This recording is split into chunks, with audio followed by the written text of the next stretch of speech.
mirehareha zahay miaraka am'izay fitondrana zao fa tena mihamandroso ny firenena amin'ny alalany fitaterana na bakabaka ary zay indrindra mahatonga ny kompani rehetrarehetra te handehako eto Madagasikara. Rehefa miresaka open sky tsika ny abakabaka aloha tsy an'ny folosy ny zanany rery na ny vady aman-janany fa atsika malagasy rehetrarehetra io zay zany nametraka ny adevitra manana an'ireo parlement reo tsika tokony mba alefany fa tsy zavatra ohatran'izany no hoentina any amin'ny parlementaire zao no bakabaka mafantatra tsara io miasa ny parlementaire samitsika ianao tsy hainareo le mitonjolana zay satria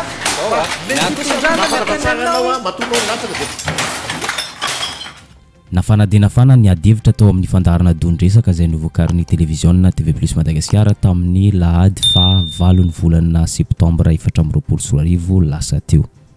Toy ny mazatra moa vahiny efatra samihafa no asaina amin'ny fandarana ity, ny roa pomba ny fitondrana ary ny roa mpanohitra ny fitondrana. Fa tamin'tindra mitoraka ity dia anankitelobe zao no pomba ny fitondrana, iray kosa no mpanohitra ny zavatra tsy mety ataon'ny fitondrana. Arak'izany somary hafa kely ity fandarana dondresaka tamin'ny tindra mitoraka ity. Ndao aratsika izavy ireo vahiny tamin'ity fandarana ity. Ny vahiny voalohany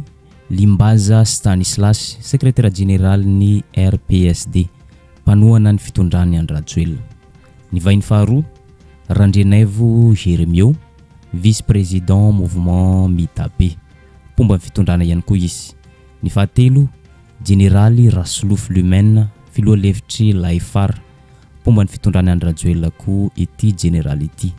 Ary ny vahiny farany dia Elia Rabevahiny, filoalevitry ny FIM na filoany Otrikaf, mpanohitra ny zavatra tsy mety ataon'ny fitondrany Andrajoelina. Ny mpandrindra kosa dia mpanao gazety ny TV Plus Madagasikara, ny voalohany Abraham Razafy sy Sibela Randriamazava. Ndao ary lohahevitra maro no ny adian-kevitra tamin'ity fandarana dondresaka ity fa ndao sika hifantoka bebe koa amin'ny fahatongavan'ny Sidna Emirates mampitohy any Madagasikara sy Dubai. Mizara roa ny fomba fijery. Ho an'ny pomba fitondrana dia tombony lehibe ary tokony ho reharehan'ny Malagasy, reharehan'ny Madagasikara ny fahatongavan'ity Emirates ity eto Madagasikara. Ho an'ny mpanohitra ny fitondrana kosa dia mahita fa tsy tokony ho reharehana ny fahatongavan'ity orinasa ity raha ohatra ka mbola mikatso sy maty tsy tafarina ny kompanitsika eto an-toerana. Tsy vitan'izay fa mbola tsy mazava ihany koa ny fifanarahana eo amin'ny ity firenena Emirates ity sy Madagasikara raha zohina ankaiky ity toedrara ity. Ndao ary naneho ny aviny manokana i Elia Rabevahiny filohan'ny antoko Otrikaf. Raha naminy manokana manoloana ity fahatongavan'ny orinasa Emirates, Sidna Emirates mampitohy ny Madagasikara sy Dubai dia zao. Raha vao resaka Emirates no horesahana dia kompani nasionaly no tonga ao an-tsaina voalohany satria marary ny fosiny saina mandinika hoe nahoana no avela-potika sy tsy tafarina ny kompani malagasy. Nefa kompani nasionaly, kompani antsika malagasy reharehan'ny Madagasikara. Ary reharehan'ny Madagasikara zany tamin'izany fotoana zany. Indrisy fa efa narana fotsiny no sisa ankehitriny tazominy ity orinasa Air Madagascar na Madagascar Airlines ankehitriny. Ataontsika hoe miraytsika dia ny any Madagasikara zany no resahantsika. Dia ety ampanomboana zany mba tsara ihany no mampafantatra sy mampatsiahy hoe raha miresaka Air Madagascar dia verina hoe reny zany ilay isan'ny compagnie nationale tena hoe fierté, teraka fierté nationale mihitsy zany la zay ny azo ilazana azy. Ny tena manokana moa zany ao anatin'izay mba tsara ihany mampafantatra hoe ny ray niteraka ny tena dia isan'ny promotion voalohany na hoe premier promotion teny amin'ny école de pilotage na ENIAM teny Arivony Mamy tamin'izany fotoana zany dikan'izay ohatran'ny sakafo no hanina atao ohatrany zany raha miresaka an'izany compagnie nationale zany tamin'ny zany fotoana. Amin'izao fotoana nefa le izy rehefa jerenao dia anarany sisa ny Air Madagascar fa tsy hita lay compagnie nationale ndeha ataoko hoe ary Madagasikara satria ho avy ihany tsika dia eo zany no mahatonga an'izy hoe rehefa mieritreritra n'ilay compagnie nationale zay potika zany ianao a dia alay mpanavy hatrany zany ianao nieritreritra hoe satria hoe nisy ny programme d'ajustement structurel satria ohatra zao tsika hoe amidy ireo orinasam-panjakana ireo a fa tsy anjaran'ny fanjakana no mitantana an'ireo fa omeny privé mba hahafahanay mamatsy volana nareo nefa raha mijery ny banque ohatra BFV ohatra société générale zay fantatra hoe any frantsay zany inona ny tiana tenenina les conditionnalités zany apetraky ny olona hoe amdio reo mba hahafahanay mamatsy volanareo fa tsy azo atao no hoe fanjakana no manana orinasa zany nefa orinasam-panjakana frantsay ihany no mividy an'le izy dia miditra koa zany tsika ao anatin'le izy satria mieritreritra hoe ty Madagasikara ty tsy azo ampandrosoana raha tsy misy ny famatsim-bolany avy any ivelany nefa amin'izao fotoan'izao zany tsika gisitra fanampin'izay mbola nampiseho foana ity Elia Rabivahiny ity filohan'ny antoko otrikafo hoe tena tia tandrazana izy marary azy ny tsy firarahin'ny fitonam-panjakana ny compagnie malagasy compagnie Air Madagascar na Madagascar Airline ankehitriny moa efa tonga eto an-toerana ny orinasa Emirates na Emirates Airline dia mazava ho azy fa fifanarana efa vita zay fa kosa tokony ataon'ny fitonam-panjakana an-tsaina hoe tokony apetraka foana ny priorité na laharam-pahamena sao dia tokony jerena aloha ny compagnie malagasy compagnie riarian'ny Madagasikara ary zay resaka zay dia tsy tiany fitonam-panjakana aseho na voizina manirany tambazotra tserasera na gazety profony zany napetraka ity fitondrana ny rajoela ity ny fandresendahatra antsary na tena amin'ny tambazotra tserasera sy gazety maro samihafa manoloana ny fahatongavan'ny Emirates nanao ezaka ny fitonam-panjakana nanao fihetsika izay andresendahatra ny vahoaka malagasy ny mahazava-dehibe ny fahatongavan'ny ity compagnie Emirates ity raha nanaraka ankaiky ny fahatongavan'ny ity compagnie ity sika dia mpanamory malagasy no nitondra ny an'ilay fiaramanidina niaraka tamin'ny sainam-pirenena malagasy raha nanaraka ankaiky ny gazety sy tambazotra tserasera sy televiziona maro samihafa isika dia nahita fa tafita ny afatra resy lahatra ny vahoaka malagasy izay nahita zany sio izany profony zany ny ray tamin'ireo mpanohana fitondrana tamin'ity fandarana dondresaka ity dia nampiseho fa tena zava-dehibe tokoa ny fisian'ny pilote malagasy nitondra ny fiaramanidiny Emirates Airline misy priorité tokony apetraka ao anatin'le satria tsy sambany nge androany tsika no miresaka Emirates fefa nifanaraka tamina compagnie hafa ihany koa nge tsika teo aloha fa misy adevitra tokony apetraka no mifanaraka amina compagnie hafa ve no mety raha amin'izao fotoan'izao sa no mijery hoe ahoana no ifanarahantsika amin'ireo lay mpamokatra fiaramanidin'ireo zay zany mila jerena aloha zay adevitra zay raha miresaka vol ato anatintsika zay tokony ho jerena mihitsy ny exploitation an'io dia misy adevitra tokony apetraka ty Emirates resahany ity ve voninanao vantaperte araka ny resahany général atreo ka hoe anao ny sidina atao anatiny satria zany zao no mahamaika atsika tsika zany raha vao tsy mametraka ny laharam-pahamehana ato anatiny aloha dia hosahirana foana tsika satria tsy voaty Emirates ity hoa no nifanaraka amintsika aloha azava tsara ilay adevitra mifanohitra amin'izay tanteraka ny fomba fijerin'ireo mpomba fitondrana ho an'ny Limbaza Stanislas manokana secrétaire généraly ny RPSD dia nampiseho fa mirearea izy sy ireo mpomba filohan'ny rajoela manoloana zao fahombiazan'ny fitondrana nampiditra ny orinasa Emirates teto amintsika ny fahatongavan'ny Emirates teto amintsika hoy izy dia ezaka lehibe nataon'ny filohan'ny rajoela sy ny zanany ary makasitraka azy tanteraka amin'izay fanapahan-kevitra sy ezaka lehibe nampiditra n'ity orinasa vahiny ity mampalahelo fa tsy nandalo teo ambavany mihitsy ny compagnie malagasy Madagascar Airlines ka eo indrindra tsy maintsy nametra-panontaniana ny mpandrindra ny fandaharana ity dondresaka ity tsy mampanina anareo ve tsy mampanina anao ve compagnie anabakabaka eto an-toerana maty tsy tafarina ary tsy afaka manao sidina iny velany nefa mirearea no sady mampiditra compagnie vahiny eto amintsika tsy dia voavaliny zany fanontaniana zay fa nitohizany tamin'ny zavatrafy zany satria mantenainy fa mbola hiarina miandalana eo fotsiny compagnie tsika na compagnie Air Madagascar Airlines na dia eo aza zany rehetra zany tsy maintsy nanaovanikavatra ho an'ny ireo avy amin'ny fanoherana izy manoloana ny sisiondresaka hoe malalaka ny fanaovana trafika volamena sy ireo fanondranana arenan-kibotany maro samihafa toy izao ny valikavatra tsy misy atahorana izany resaka trafika volamena zany na arenan-kibotany zany afaka manaramaso an'izany ny avy amin'ny fanoherana ary afaka mitondra pirofo mirehareha zahay miaraka amin'izay fitondrana zao fa tena mihamandroso ny firenena amin'ny alalany fitaterana na bakabaka ary zay indrindra mahatonga ny kompani rehetrarehetra te handehako eto Madagascar hoe mbola tsy afaka manao sidina ivelany Madagascar Airlines tsy mampaninanao ve raha ohatra amin'izao situation antsika zao hoe tsy afaka mbola manao sidina ny ivelany Madagascar Airlines hanao ny air Madagascar hanao koa ny air Madagascar Airlines hanao sidina any ivelany ho tonga zay aza fa tsy mbola amin'izao zany fa manao misy ezaka ataony ministère ny fitaterana sy ny famantarana toetrandro hoentina hanatsarana ny fitaterana na bakabaka eto Madagascar ho tonga zay aza matahotra anao fa ny efa zay manko mahatonga hoe efa misy compagnie tonga eto tsikelikely fa tsy hoe rehefa tonga eto le compagnie dia hanao trafiky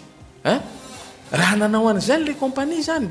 izay tenenako anao hoe manome sosokevitra anareo afaka manaramaso nareo raha ohatra zay nahatongavan'ny compagnie hoe hanao trafiky dia mitadiava pirofo fa inareo zany tena mampalahelo ary zay indrindra mahatonga ny vahoaka malagasy hoaho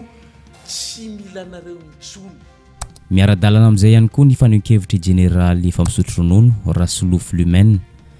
tombotsoa lehibe ho an'ny malagasy na ho an'ny Madagasikara ny fahatongavan'ny kompani Emirates eto amintsika ohatra azo raisina amin'izany manampy an'i Madagasikara na manampy an'ny ministeran'ny fizahantany anatratra ireo tanjona isintona ny mpizahantany eo amin'ny 10,10 ankoatr'izay ny tombony lehibe ho an'i Madagasikara ihany koa satria ity kompani ity na Emirates dia firenena manam-bola zany hoe mazava ho azy fa tsy mampaninina azy ireo ny manao vente à perte midika izany fa tombotsoa lehibe ho antsika izany rehetra zany zany le tandrina manampy atsika be da be zany io fahatongavan'ny merety io raha izay tandrina zay nijerevana za mahita nijereny sary fa amin'izao manomboko zao aloha mety mbola tsy mafy ny publicité dia tsy feno aeroplany io fa fantatra ao fa manankarebe ny tompon'ny Emirates dia tsy mampaninina azy mety hoe misy vol en perte nefa tsika tsy mahazaka an'izay raha ohatra tsika manao an'izay tonga dia tsy zaka fa raha zareo manao azy azareo nanaiky nanao azy dia mety tsy mampanina azy reo satria l'aéroplane angeka tena lehibe Boeing 777 raha mijery sahany place eo misy angamba ny efatra ty dia efatra ny amin'ny tsinetely tena lehibe za mieritrehitra amin'ny voalohany eo tsy roule à perte ny Emirates fa tsy mivakinao amin'izany izy zaka ny toekarenany ny firenena miantoka an'io izy fa ny tsika zaratsika ary izy nanaiky sady io zany tsy tonga dia hoe tena direct Dubai Tananarivo fa mandalo amin'ny Seychelles dia zany hoe zay touriste zany tsy voatery hoe avy amin'ny Dubai ihany fa raha ohatra tsara ny frais makany Dubai ny sasany loatra zay maka teny Seychelles sy Madagascar ohatra nataony Ethiopian Airlines amin'izao io be da be ny zao tsara be ny Ethiopian Airlines dia io no andanana na ho an'ny Paris na nina mandalo Ethiopian Airlines aloha dia zay vao mandeha zay zany amin'ny lafiny tsotsotra mikasika an'iny Emirates iny fanampin'izay nanehoneviny ihany koa ity generaly efa misotro ronono ity hoe tombotsoa ho an'ny malagasy ny fahatongavan'ny Emirates eto satria fa kosa aoka hazava fa tsy omena azy ireo ny sidina ato anatiny satria inona ny antony satria ny fitoram-panjakana eto amintsika dia mbola mitsapatsapa mitady vahaolana etseroa amahana ny olan'ny kompani tsika malagasy somary malasa saina ihany zany efa 7 taona nazahoana fahaleovantena dia mbola mitsapatsapa vahaolana ihany ity fitondrana ny Rajoelina ity efa hoenina taona zay na teo azy ireo teo amin'ny fitondrana dia mbola mitsapatsapa vahaolana ihany ary mbola tsy mahita vahaolana entina anarina n'ity orinasa malagasy ity ataoko hoe fady no ameny ny emireta ny sidiny anatiny de io zany tazonitsika ny tsara diny tena manao an'io mbola anatiny iny tena ahitana hoe fiandranam-pirenena le anatiny kosa raha mbola vitatsika gasy de aloha atsika de io ataony tsara dio na de mbola mety hoe mety misy zavatra tsy matotra loatra tara ndraindray ny roplan reporter sy ny sisa iny moa efa iainana amin'ny andavanandro any zay zavatra zay fa tsikitsika ny mianatra atao hoe mitady ao anatin'ny fitadiavana vahaolana fa vahaolana io tsy tonga de hoe hita rapitsoka afakapitso fa eo mitsapatsapa olo iza ny partenaire iza ny miarytona tiorina ve tsika mbola mitsapatsapa président ka io ny olany Madagasikara igny tsy olana ny toy izao kosa ny fanehoan-kevitry randrianay Jérémio ny azo manokana dia tsy maintsy ny araba ny fahatongavan'ity kompania Emirates ity izay anisan'ny kompania matanjaka no sady ngeza eran-tany ary rahaliana mba ho isy kompania hafa ankoatran'ny Emirates ho tonga eto mba hanatsara ny fari-piainan'ny malagasy sy ny toe-karenany Madagasikara fa kosa dia zao tsy maintsy jerena ny mahasoan'ny malagasy eny azo ekena ho izy fa ny zavadrehetra dia tsy maintsy misy lafitsarany sy ny lafiratsiny ka tsy azo diany tsy hita kosa aloha ny lafitsarany fahatongavan'ity kompania ity ho izy ohatra fampiroboroboana ny lafin'ny fizahantany fitaterana sy ny sisa tonga ny Emirates voanay aloha zany dia arahabasolo zany ny Emirates raha olona mpivezivezeran-tany zany dia mahafantatra hoe tsy maintsy ny fiaramanidina aloha ny andehanana maromaro ny escale zany taloha makany Dubai ny rahantsika mety mbola makany Maurice betsabetsaka ny lalana ho antsika makany Chine taloha koa mba hirariana koa zany mba hisy ohatr'izay koa satria lafilafo zao ny kompania ohatra ho any Chine dia zay indrindra ny tiako tongavany mba hiverina ny vol direct tsy jery hoe Airways Airlines tsara disy ny tariny fa hoe inona ny mahasoa mivoaka malagasy tonga izy io dia anjarantsika rehetra mijery mety hahasoantsika rehetra ao anatin'ilay izy ny zavatra koa nefa tsy misy hoe tonga lafatra fa tsy maintsy misy ny lafiratsiny sy lafitsarany amin'ny zavatra rehetra dia ny resaka transport zany fifaninanana engana izy kompania hafa hiaraka hiasa koa amin'ny Emirates mba ho tombotsoa amin'ny mpanjifa le izy zany mba hilasaka kokoa le frais zay zany no fijery mba ho afaka ny fianakaviana rehefa faran'ny taona krismasy mba tondra ny fianakaviana mba afaka mitsidika firenena afa en contrepartie an'izay koa misy tombony ihany le izy ho an'ny firenena satria eo amin'izay hoe fizahantany zay satria tsika nosy mitokana tsy maintsy raha ohatra hoe andeha amina sambo sika mety amam-bolana fa ny fiaramanidina dia lalana tokana anankiray no anisany ahafahana mampitombo be ny resaka fizahantany satria tsy dia nahafa-po ny mpiaino ny valintenin'ny Limbaza Stanislas teo aloha dia tsy maintsy nanampy ny izay fa voalaza teo izy hoy izy hoe maro dia maro no tombono azon'ny malagasy azon'ny Madagasikara amin'ity fanongavan'ity kompania Emirates ity ohatra azo resina amin'izany mampiakatra toe-karena mampiakatra ny mpizahatany sy ny maro hafa firenena maro samihafa indrindra fa firenendehibe hoy izy no miara-miasa amin'ny firenena Dubai raha ny tena marina dia tanàna Dubai fa Emirates raha ny maromana kokoa dia midika izany fa azo atokisana fa tombony ho an'ny Madagasikara ny miara-miasa amin'ity firenena Emirates ity na re tsy vitan'izay fa nanao valin-kafatra tamin'ny indrindra fa manoloana ny fandraisan'ny Arina Rajoelina zanaky filoha any Rajoelina anjara tamin'ny raharam-panjakana tsy fahotana hoy izy ny fandraisan'ny Arina Rajoelina anjara miara-miasa amin'ny dadany niteraka azy ny any mpanohitra dia efa mazava hoy izy satria tsy misy afa-tsy ny fankahalana fotsiny na tsy maintsy mitady lafiratsiny hatrany amintsika miteny zao ny firenena tena matanjaka anisany ny ao Dubai ny firenena matanjaka rehetrarehetra dia mifandray tanteraka amin'ny firenena any Dubai zany ka lasa mampiarina le toekerenantsika satria hampiditra vola vahiny ny fahatongavan'io kompania io eto à Madagasikara ka izay zany tenenako hoe aza atao hoentina tsy fitiavana olona le izy fa mba jerevy kosa ny lafitsarany fa izay manko le problème am'le mpanohitra reo zany tsy jereny le lafitsarany de hoe teny moa zany araky ny teny président ato hoe tonga teny ivato ny filohan'ny république niaraka tamin'ny zanany fa nga misy fahotana nga ny fandehanany zanany miaraka amin'ny dadany eny tsy fahotana ane zany fa aminareo izy fahotana satria adikanareo raha hafa le raha ka hotrahoatran'izay zany le fahitako an'le raha misy manoloana zany resaka fandraisan'ny Arena Rajoelina zanaky filohan'ny Rajoelina amin'ny fanaovana asa-panjakana zany dia tsy maintsy nivoyan'izany resaka zany i Elia Rabevahiny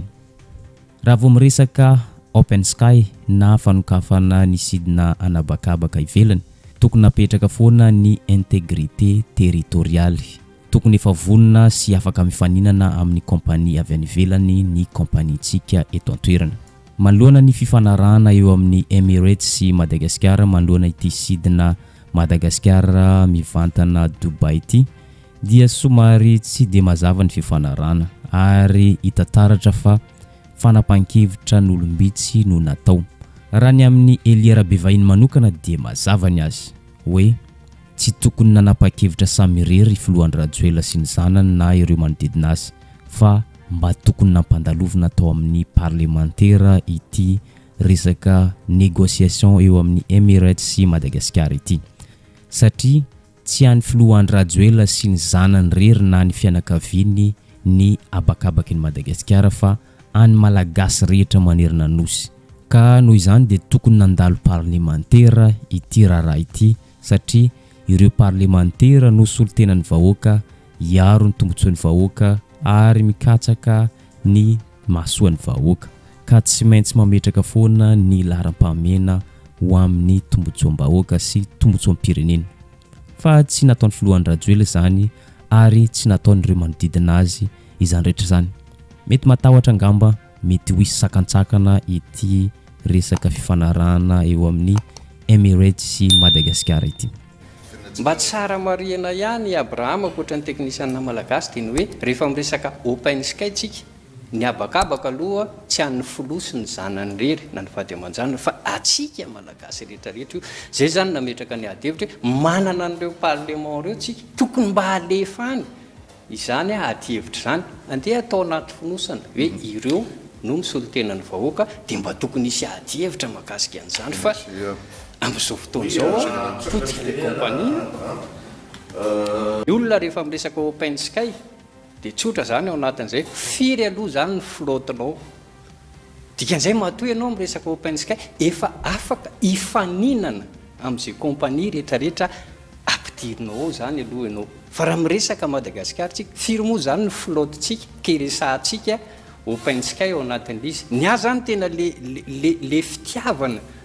any Madagasikara mihitsy le kompania nationale ny eo no resahako za zany tsy miteny hoe tsy tokony hisokatra tsika fa alohan'ny isokafatsika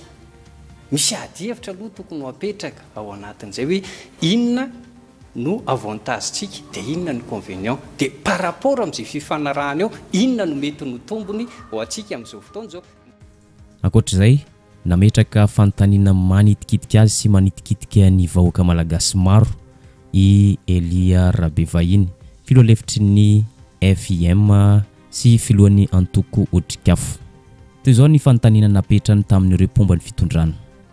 hoe afaka mba lazainareo eto ve ho hitan'ny vahoaka malagasy ohatra na ahoana marina ny fifanarahana misy eo amin'ny Dubai na Emirates sy Madagasikara manoloana ity fisokafan'ny sidina mivantana avy eto Madagasikara makany Dubai tsy dia nafaly ny mpomba ny fitondrana any Rajoelina zany satria tsy manan-kavaly amin'izany izy ireo na dia mpomba ny Rajoelina aza tsy mahalala izay ao anatin'ny fifanarahana nataon'ny filohan'ny Rajoelina sy ny zanany tany Dubai izy ireo fanjakany azy ireo dia tsy maintsy nampiakatra maripahana tamin'ity fandarana ity. Hoy nanankiray hoe afaka mitady an'izany any amin'ny ministera any ianao raha ohatra ka tia lalan'izany bebe kokoa. Nefa raha ny marina kokoa dia Andry Rajoelina sy ny zanany no nanao fifanarana. Zany hoe tokony any amin'ny Arena Rajoelina izy ireo no mangataka ny mangarara mahakasika ny fifanarana teo amin'ny Emirates sy Madagasikara ireo mpomba fitondrana. Mampalahelo moa tsy mahalala an'izay fifanarana zany ireo mpomba Andry Rajoelina fa mandeha anjambany. Nefa dia zavatra tsotra no nangatahany Elia Rabevahiny. Fantanina raha mafy fomba fanjakana nareo avoay ary ny fifanarana tamin'ny Emirates io dia teneno eto ampanaraka ny fandarana hoe bénéficiaire atsika satria izao. Zay fotsiny ihany fantanino no mangataka voky fa tsy resahana fotsiny misy zany. Tsy niany ahiko niany ahiko ozy fotsiny ny ministère ve nanao négociation sa le zanako ny foloa. Non, zay io le tsy mety afangaronareo zany fitondrana frantsay. Le président le président le zanany te fahotana. Za tsy miresaka fahotana fa hazavao. Ino hazavana? Zanany nareo afaka miala manaraka ny zanany. Azafady aloha ianao latikely raha ohatra nanaraka anao tany ny zanakao tsy azo atao zay. Namaly an'izay resaka fantanina zay i général efa misotro ronono Lumen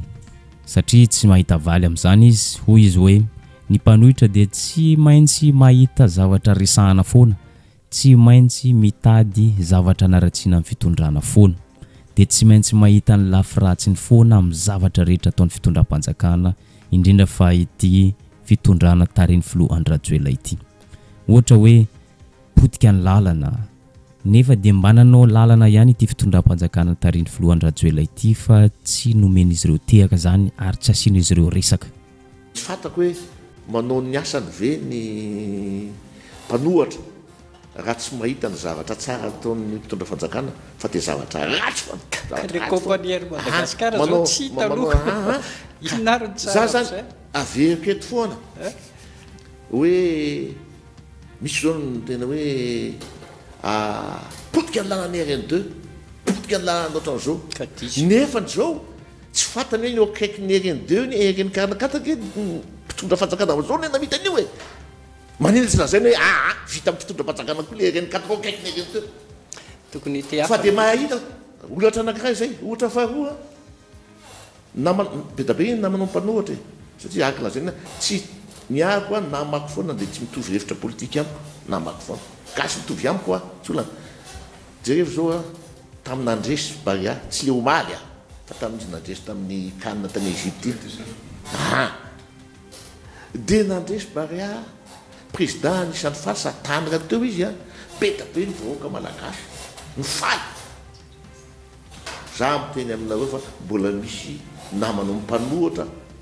tsy niara-faly tamin'ny vahoaka malagasy fa eo amin'ny fitondrana io nefa hatramin'ny 4 ans anatin'ny tunnel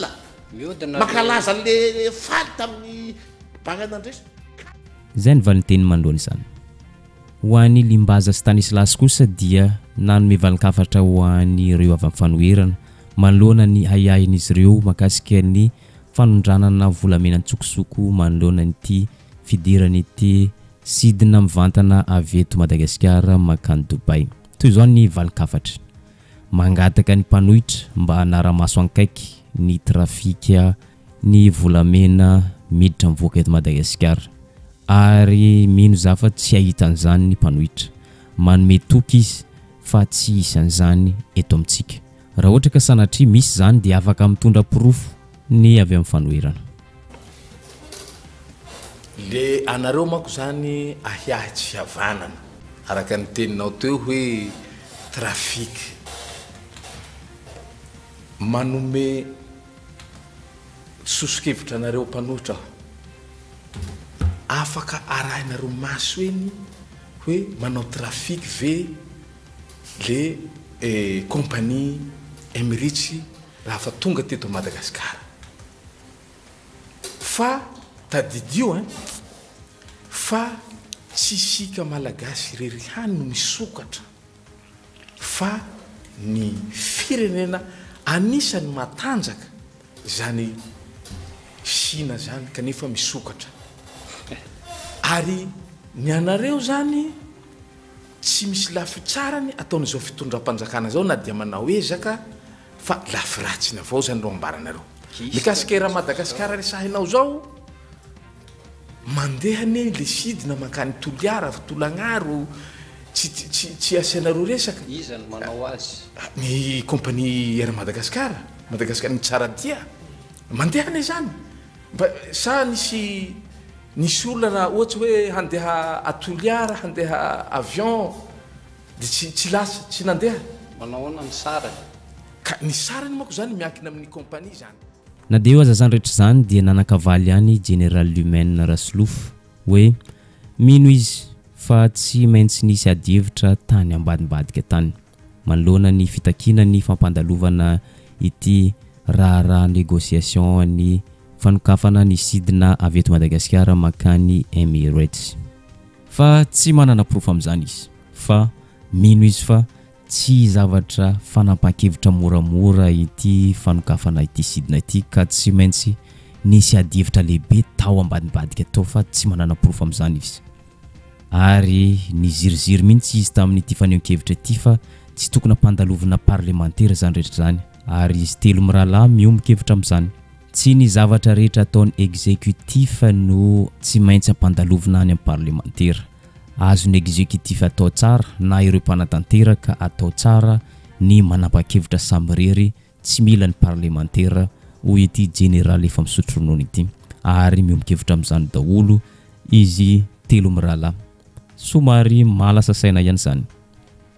le adihevitra ny lazainao tao président Elia Bevahiny za mino fa nisy zany tsy fanapahan-kevitra maivamaivana zany hoe mahame lalana ny Emirate tonga aty zany misy adihevitra be tao io ohatranay miaramila ny baiko zany mila étudiena zay vao ampahitaka zay vao mena amin'ny olom-pehezana nisy adihevitra zay zany nisy zay resaka parlement général hoe nisy an'izay mandalo parlement zay adihevitra zay satria ireo solotenatsika nisy an'izay hoe andeha ny parlement isaky ny fanapa-kevitra ny exécutif nga moa dia mandeha ny parlement foana maninona raha tsy asiana parlement zany misy adihevitra azo hoentina any amin'ny parlement misy mety hoe tonga dia amin'ny exécutif foa dia vita mandeha ndraiky exécutif fa mana ihany ny tenenao hoe efa mba tsika tsika koa ne mbola tany atao hoe tany madinika tsy afaka hitokamoniny Madagasikara na dia nosy tsy afaka hitokamoniny zany mety hoe zara misy za aloha mieritreritra fa hoe matoa Emirate tonga aty ahafatany toekariana malagasy manaiky izy anao volam-peritra ty eto ampamarana dia zao hita taratra fa tsy mifandanja ny isan'ireo mitovy fomba fijery mitovy hevitra fa kosa amin'ny saina tsy miangatra amin'ny fomba fijery tsy mitanila dia mahita fa ny fanan-kevitry n'ireo avy amin'ny fanoherana dia mifototra bebe koa amin'ny fitiavan-tanindrazana fierté nationale sy mikatsaka bebe koa ny tombotsoa ho an'ny malagasy ny avy eo amin'ny pomba fitondrana kosa raha nanaraka ankaiky isika dia saika mifototra amin'ny fiarovana tombotsoan'olombitsy fiarovana ny fanampan-kevitra olombitsy raha lazaina fomba hafa sy amin'ny fomba mivantana izany saika hoe filelafana no be indrindra araka izany somary mampametra-panontaniana ihany hoe hoaiza ity Madagasikara malalantsika ity raha toy ireto daholo ny pomba ny fitondrana raha toy ireto daholo ny mpitondra firenena andrarantsika tsirairay no misainsainan'izany ary izay ihany koa mamarina ny videontsika androany azadino misabone sy manisy izay man'ny videontsika raha te hanohana ny asa taonay ato amin'ny chaîne roatelo isika dia afaka miditra ao amin'ny roy PayPal etsy ambany amin'ny description dia amin'ny manaraka indray